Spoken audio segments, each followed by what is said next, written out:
Mamy październikowy, piękny dzionek.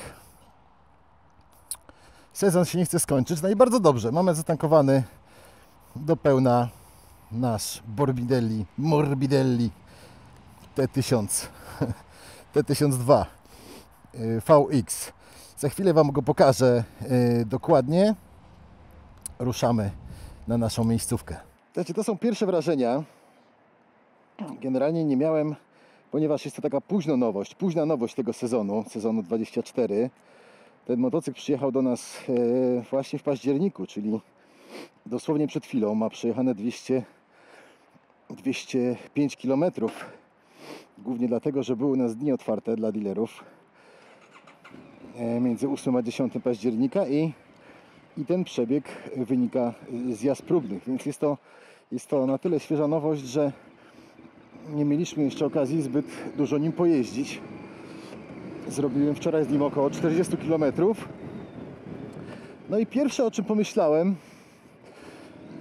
to czy potrzebujemy kolejnego Adventure'a. No i nie wiem, co tutaj planuję zrobić. No i pytanie nie jest, odpowiedź na to pytanie nie jest taka jednoznaczna, bo to naprawdę przemyślany i ciekawy motocykl.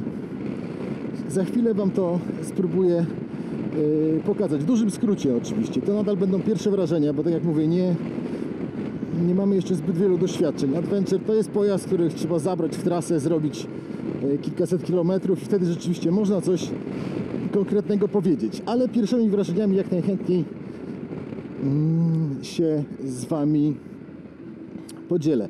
To, co zwraca uwagę, to linia tego motocykla. W ogóle Morbidelli nie produkuje. Co o samej marce nie będę opowiadał. Teraz myślę, że niektórzy już trochę wiedzą. Ci, którzy nie, można sobie spokojnie doczytać. Pan Morbidelli zaczynał od przeróbek motocykli braci Benelli, więc mają wspólne korzenie. Naprawdę fajnie narysowany jest ten motocykl. Wygląda dosyć smukło. To jednak jest kawał motocykla. To jest litrowa V-ka. Jest to litrowy Adventure, więc można go spokojnie zaliczyć do kategorii dużych Adventure'ów. Pozycja klasyczna adventurowa, wygodna, szeroka kierownica. Siedzimy prosto. Natomiast wszystko to, co oglądamy, wszystkie te rzeczy, które da się zauważyć na pierwszy rzut oka, naprawdę są przemyślane. Sprawiają wrażenie takich właśnie dopracowanych, że zespół konstrukcyjny pochylił się nad wieloma elementami. Jak się zatrzymamy, to opowiem Wam dokładnie w detalach, co mam na myśli, ale pierwsze, co się rzuca w oczy, to rzeczywiście wygląd. Taka smukła sylwetka boczna, on naprawdę nieźle wygląda. Jak na duży motocykl, nie wygląda właśnie na szczególnie duży. Ponieważ to Adventure, no więc zabieramy go w taki lekki, ciężko nazwać to terenem, ale mamy taką tutaj dróżkę. Pierwsze co, to na pewno dobrze się jeździ na stojąco. Ta pozycja jest taka naturalna. Nie musimy jakoś tam jej szczególnie szukać. Mamy cały czas tryb sport. Zobaczymy, czy nie jedzie się dobrze, ale zmienimy, ponieważ mamy tutaj sporo trybów. No to spróbujemy go od razu zmienić na bardziej właściwy, który nazywa się Offroad. Offroad wymusza na nas wyłączenie ABS-u. Natomiast zobaczymy, jak zachowuje się mapa silnika, czyli jest jakaś zmiana między sportem. Do tej pory jeździłem tylko na sporcie. Poza tym mamy standard jeszcze i tryb rain. Nie wiem, czy aż tyle trybów jest potrzebnych. Myślę, że jakby deszczowy oczywiście się przydaje. Wystarczyłyby 3. To, co wczoraj odkryłem już przez 20 km, pojechałem tylko do centrum Warszawy i z powrotem, więc to nie jest jakiś... Fajne to zawieszenie. Nie jest jakiś szczególny wyczyn. To był piątek, więc było sporo korków. Pierwsze wrażenie rzeczywiście, że to bardzo stabilny motocykl i bardzo wygodny. Taki, który no, po tych paru kilometrach miałem ochotę jechać gdzieś dalej. Niekoniecznie rzeczywiście przybijać się w korkach po centrum Warszawy, mimo że on nie jest zbyt szeroki. No ale umówmy się, że tego typu motocykle nie służą do jazdy w korkach. Do tego są lepsze skutery, czy po prostu mniejsze motocykle. Ten zawias pierwszy raz wjechałem na dróżkę taką bardziej rzeczywiście nieutwardzoną.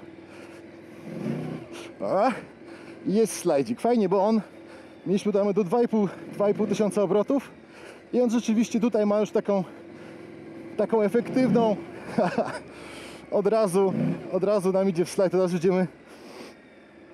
idziemy pełnym momentem i to jest fajne, że nie musimy go kręcić na takiej dróżce. Naprawdę, kurczę, to zawieszenie, mówię, nie regulowałem go, ono jeszcze ma regulację oczywiście z przodu, można się pobawić. Nie wiem, czy ta droga, chyba pierwszy raz nią jadę, a jeśli już, to jeździłem czymś mniejszym. Nie wiem, czy za chwilę nam się nie skończy, no ale skoro mamy ADV, no to mamy ADV. Tutaj już taka większa dziurka. Hopsa. Kurczę, mimo tej wagi naprawdę całkiem nieźle się prowadzi. To chyba powinniśmy jechać dołem, jak kojarzę tą drogę. No ale mając Adventura nie musimy koniecznie utartymi szlakami się poruszać. Także tak, z takiego malutkiego offroadzikowego testu wniosek jest taki, że pozycja stojąca, bardzo naturalna, bardzo sympatyczna i to zawieszenie naprawdę jest dobrane do gabarytów, do wielkości tego motocykla. To jest jedna z tych pierwszych rzeczy, tych rzeczy a propos dopracowania, o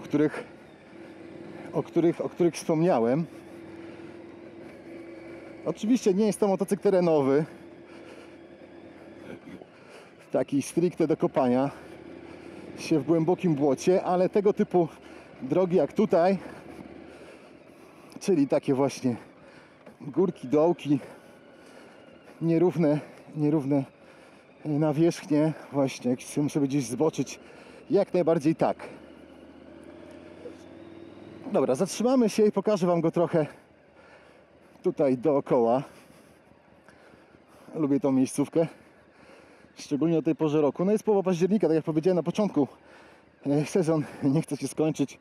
Cały czas cieszy nas taką pogodą. Oby trwał jak najdłużej. Jak dla mnie może się w ogóle nie kończyć.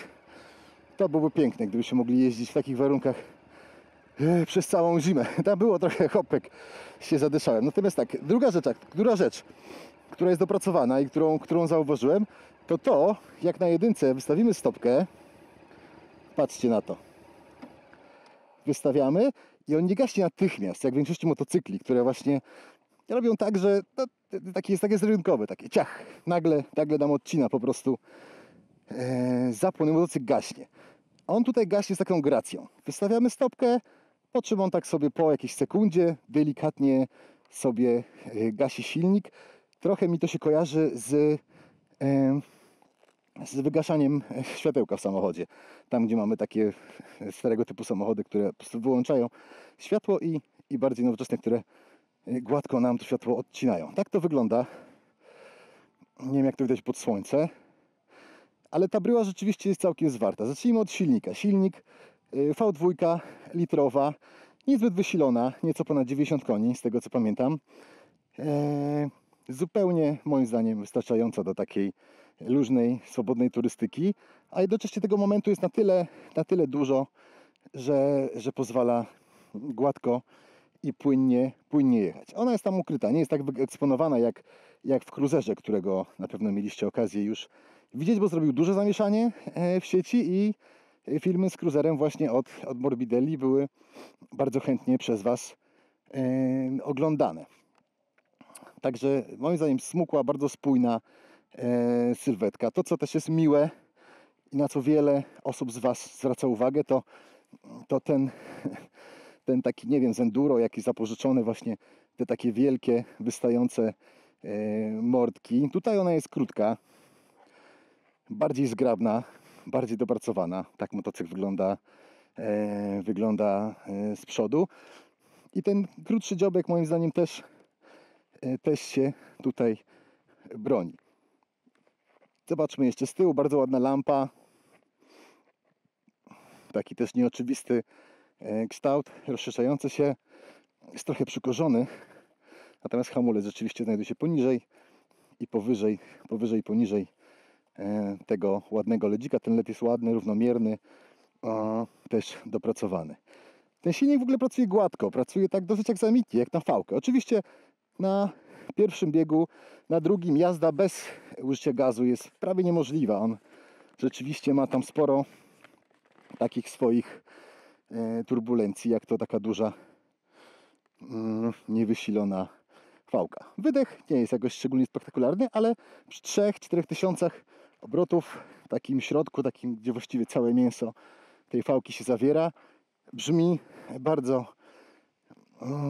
bardzo fajnie. Co sądzicie o tym, jak to wygląda? Mi się podoba. Teraz tak, jeszcze o wyglądzie, o wyposażeniu tego motocykla. Więc wszystko, co widzicie, jest wyposażeniem standardowym. To jest taki motocykl z pudełka. Tutaj nic nie było dokładane, nic nie było modyfikowane. Nie było żadnych ingerencji w tym motocyklu. 19 szprychowe na Skorpionach ST. On tak przyjeżdża. Z tyłu jest 17 oczywiście. No i tak, oczywiście gmole, bo to dla Was jest istotny element, ale ładne, zgrabne tutaj z łącznikiem. Nie wystają zbyt dużo za obrys motocykla. Oczywiście bez gmoli byłby ciutkę węższy, no ale mamy jeszcze też wydech, który tak jakby występuje, wystaje troszkę za obrys. Natomiast i tak to nie jest żadna odległość, która jest jakby szersza od kierownicy. Tu jest, nie wiem czy to widać teraz, ale jest jeszcze sporo miejsca, więc gmole też są dopracowane, zgrabne i rzeczywiście powinny też działać, spełniać swoją funkcję i rzeczywiście się tutaj dobrze komponują. Co dalej? Jak jesteśmy z przodu jeszcze? Zawieszenie oczywiście Kayaba, to chyba są 50. Lagi są dosyć porządne, tak jak mówię, zawieszenie pracuje fajnie. Jest ochrona tutaj chłodnicy, to jest plastikowa ta kratka.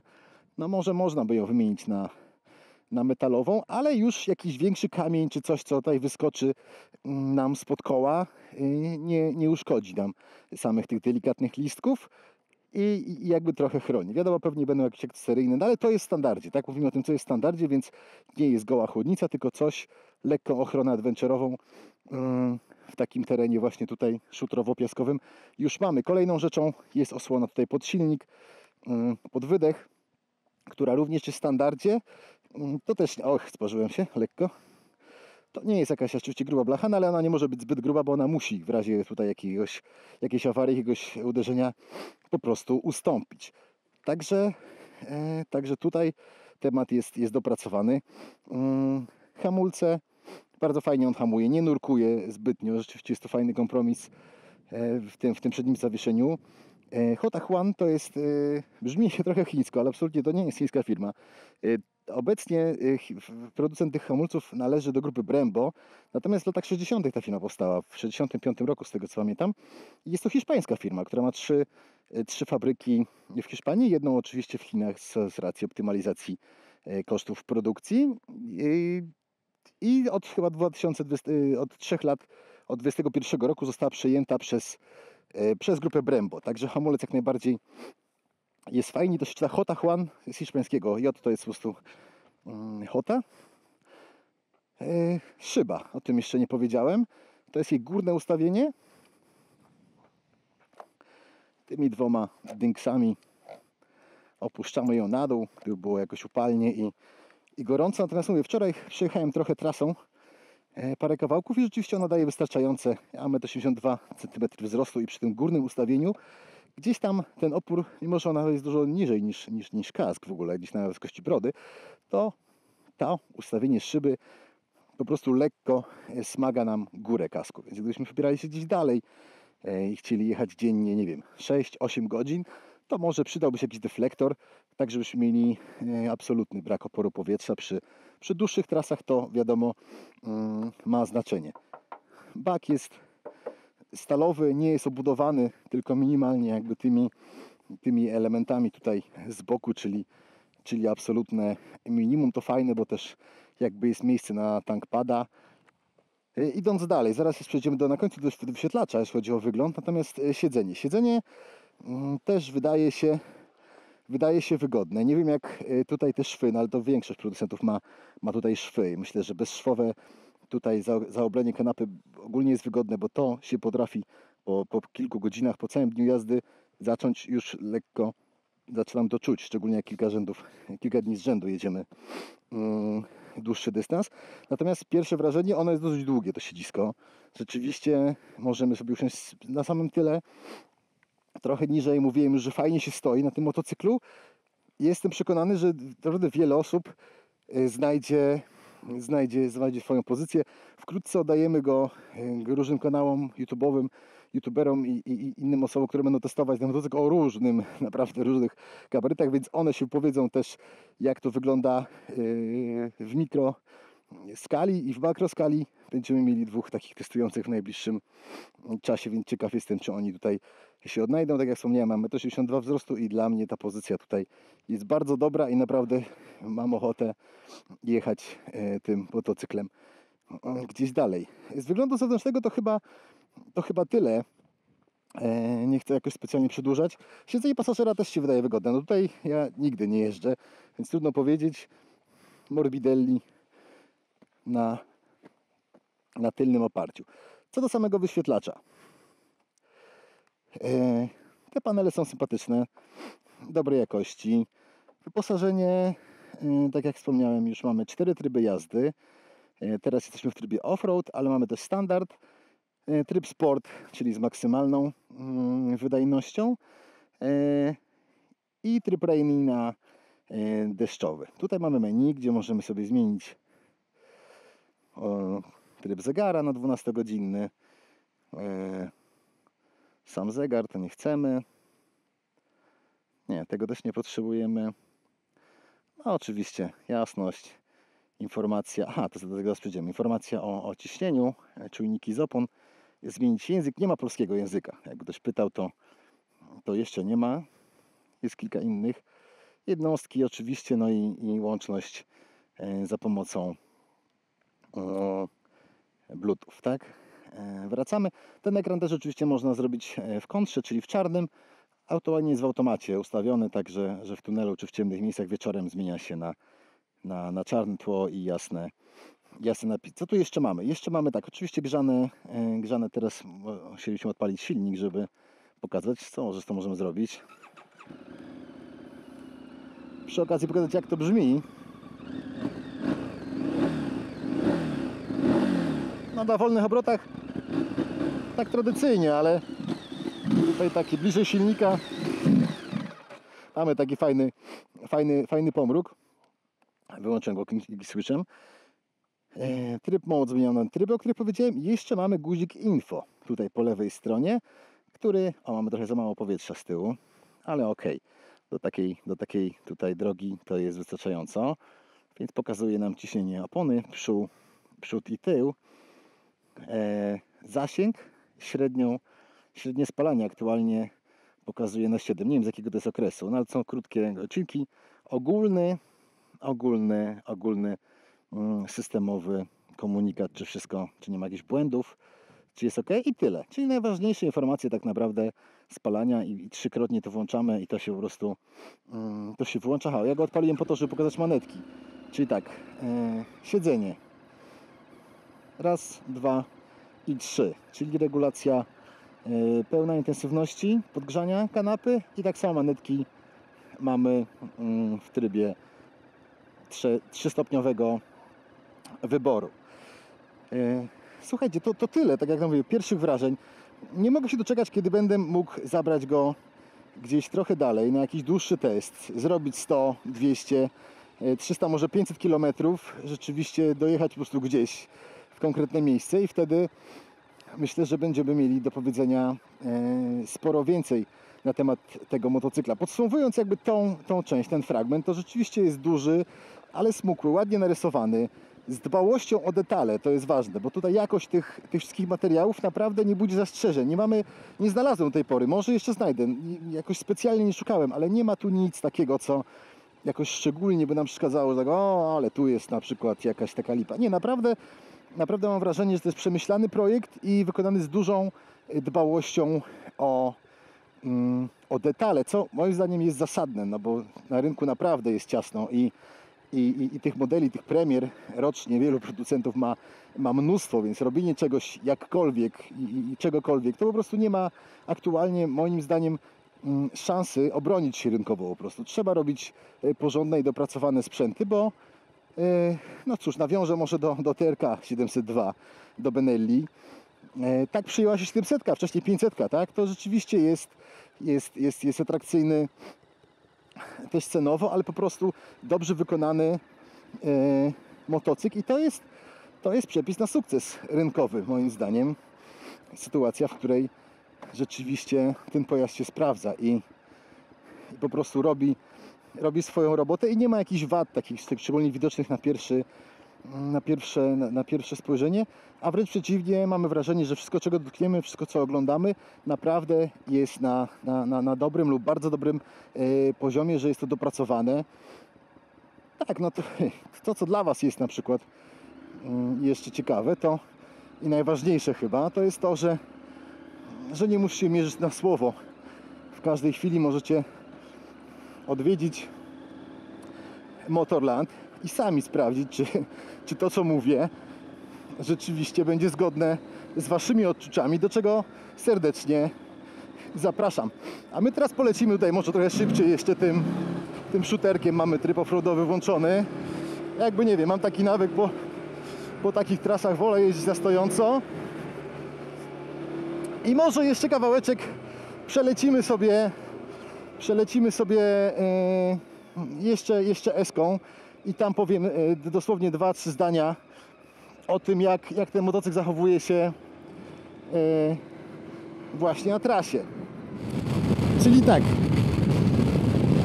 szósteczka, 4000 obrotów, 110. No dzisiaj chyba się wiatr zmienił, bo trochę już rzeczywiście w tej okolicy wizjera czuję lekki wiaterek, ale nadal nie jest to żaden opór na kasku, tylko rzeczywiście od wizjera w górę troszkę nam powiewa. Mówię o tym rzeczywiście, żeby uprzedzić ewentualnie gorszy dźwięk z mikrofonu. Nie wiem, na ile to jest słyszalne, ale tak jak wspomniałem już na tym odcinku szutrowym, taki naprawdę stabilny jest ten motocykl, naprawdę stabilny. Spokojnie można zapiąć tempomat, który tutaj właśnie jest, jak się go włącza.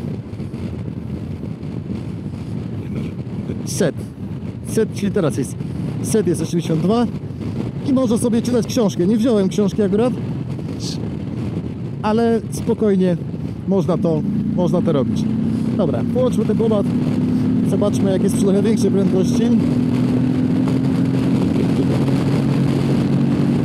To jest szóstka, więc on oczywiście bardzo ładnie ciągnie, jest elastyczny.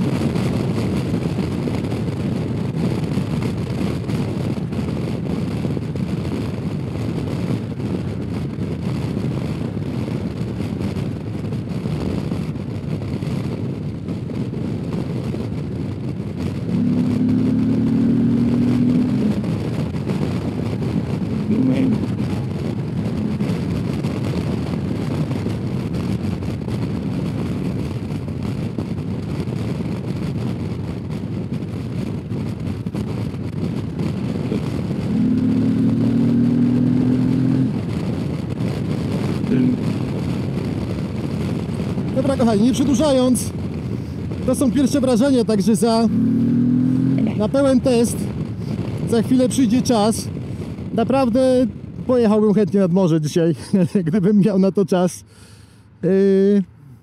Ale głównie z racji tego motocykla, naprawdę lubię morze we wrześniu, w październiku, to jest inne polskie morze. Ale drugą sprawą, że ten motocykl naprawdę zachęca. Kurczę, moim zdaniem to będzie dosyć ciekawy i mocny gracz na rynku. Zobaczymy. Bardzo jestem ciekaw, co pokaże sezon 25, jak będą kształtować się wyniki sprzedaży tego motocykla. Natomiast też prywatnie się cieszę i firmowo, że mamy tego typu adventura w firmie Litra, który naprawdę zapowiada bardzo się obiecująco, bardzo rokująco. Będziemy się przyglądać. A dla Was oczywiście ponawiam zaproszenie. jak macie ochotę to wszystko, co powiedziałem, sprawdzić w praktyce i na własnym przypadku, to po prostu zapraszam. Przyjedźcie do Motorlandu i sprawdźcie, czy to jest motocykl dla Was i czy zgadzacie się z tym, co o nim powiedziałem. Także ja już wracam. Dziękuję Wam za uwagę. Dajcie oczywiście suba, takich onboardów i testów będzie więcej i do zobaczenia w następnym odcinku.